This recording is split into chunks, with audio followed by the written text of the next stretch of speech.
यज्ञ जो है वो श्रेष्ठ कर्म है। जीव यज्ञ के बिना रह नहीं सकता, यज्ञ के बिना जीव रह ही नहीं सकता। यज्ञ का अर्थ ही है ना, जहां पर भाई अग्नि में जहां कुछ आहुति डाली जाती है वो यज्ञ है। हमारा पेट में भी जठराग्नि है।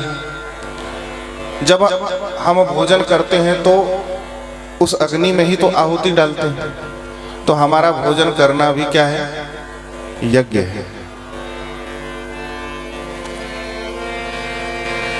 खेत है, खेत में बीज, पहले खेत को जिस प्रकार यज्ञ में कुंड बनाया जाता है, उसी प्रकार खेत को किसान जोतता है, फिर उसमें बीज की आहुति डालता है।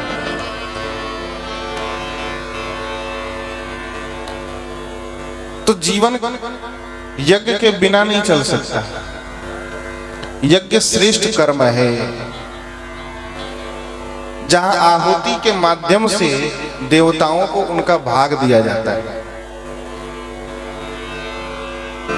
जहां देवताओं को उनका भाग मिलता है, जहां नारायण शंकर को भी उनका भाग मिलता है, और अग्नि के माध्यम से भगवान आहुति स्वीकार करते हैं। परिणाम कि यज्ञ से धन धान्य तो प्राप्त होता ही है, यज्ञ से वर्षा का चक्र चलता है। यज्ञ से हमने तो महापुरुषों से सुना है और कई स्थानों पर यह पढ़ा भी है कि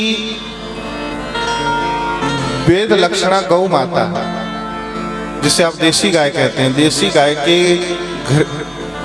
घृत से, उसके घी से जो आहुति दी जाती है तो उससे भारी मात्रा में ऑक्सीजन उत्पन्न होता है, जो वातावरण को शुद्ध करता है। और आप यदि संपूर्ण विश्व के लोगों को एक साथ तृप्त करना चाहते हैं तो उसका और कोई दूसरा उपाय नहीं है, केवल यज्ञ। स्वाहा स्वाहा करने से, अग्नि में आहुति डालने से परमात्मा की तृप्ति, और उन्हीं भगवान के पेट में हम सब बैठे हैं, उधर में हम सब हैं। तो जब भगवान तृप्त हो जाएंगे तो सारे लोग तृप्त हो जाएंगे, सबको उनका भाग मिल जाएगा। जिस प्रकार वृक्ष के जड़ में जल सिंचित करने से पत्र पुष्प सब तक वह जल पहुंच जाता है, अलग अलग से सभी पत्ते को जल से सींचने की आवश्यकता नहीं, और वो मिलेगा भी नहीं उन्हें। तो उस जल को जब जड़ में डाल दिया जाता है तो उसका सदुपयोग वो प्रत्येक पूरे वृक्ष का प्रत्येक अंग, प्रत्येक शाखा, प्रत्येक पत्र तक उसका उपयोग करता है। उसी प्रकार यज्ञ के माध्यम से जब पुराण पुरुष, परम पुरुष परमात्मा श्री नारायण श्री हरि की संतुष्टि होती है, उनको जब आहुति अर्पित की जाती है तो नारायण के संतुष्ट होने से सब संतुष्ट हो जाते हैं, सबको उनका भाग मिल जाता है, सारे देवताओं को उनका भाग मिल जाता है। जितने जड़ चेतन जीव हैं सबको उनका भाग मिल जाता है। इसी प्रकार यज्ञ की बात है, यज्ञ श्रेष्ठ कर्म है। भगवान श्री राम, भगवान श्री कृष्ण यज्ञ के फल हैं।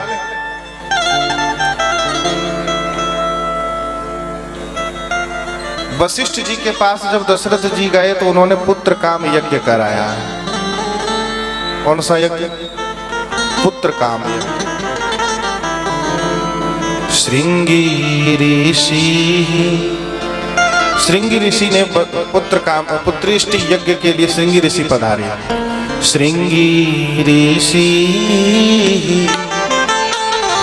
वशिष्ठ बुलावा,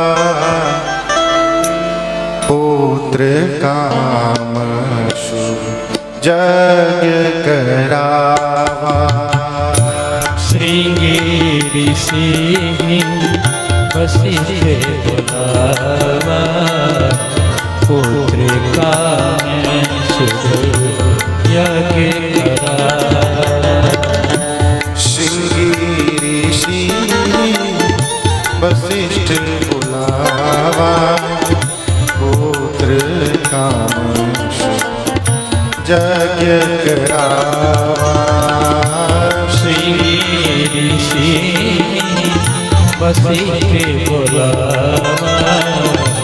पुत्र का मैं शुभ यज्ञ करावा। भगति सहित मुनियाहुति दीने भगति सहित मुनि आहुति दीने प्रगति चरु कर लीने प्रगति चरु कर लीने। श्रृंगी ऋषि वशिष्ठ बुलावा शुभ नाम शुभ यज्ञ करावा। वशिष्ठ बुलावा पुत्र का मैं शुभ यज्ञ करावा। भगवान श्री राम वो क्या है? यज्ञ के फल है। हाँ,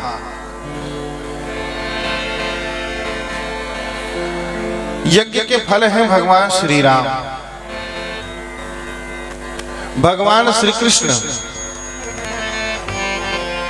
जब प्रकट होते हैं, क्यों? कंस कहता है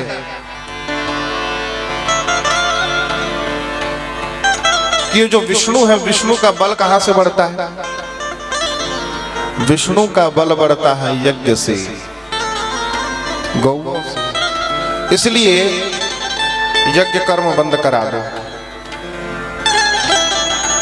भगवान श्री कृष्ण प्रकट होते हैं यज्ञ की रक्षा करने के लिए।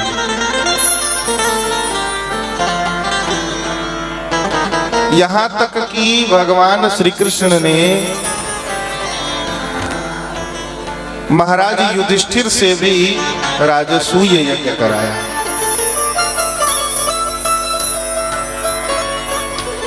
और श्रीमद् भगवद गीता में भगवान श्री कृष्ण ने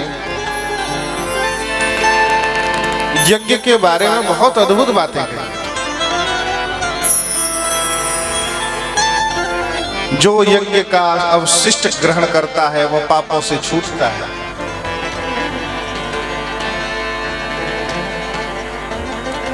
यज्ञ से वृष्टि होती है।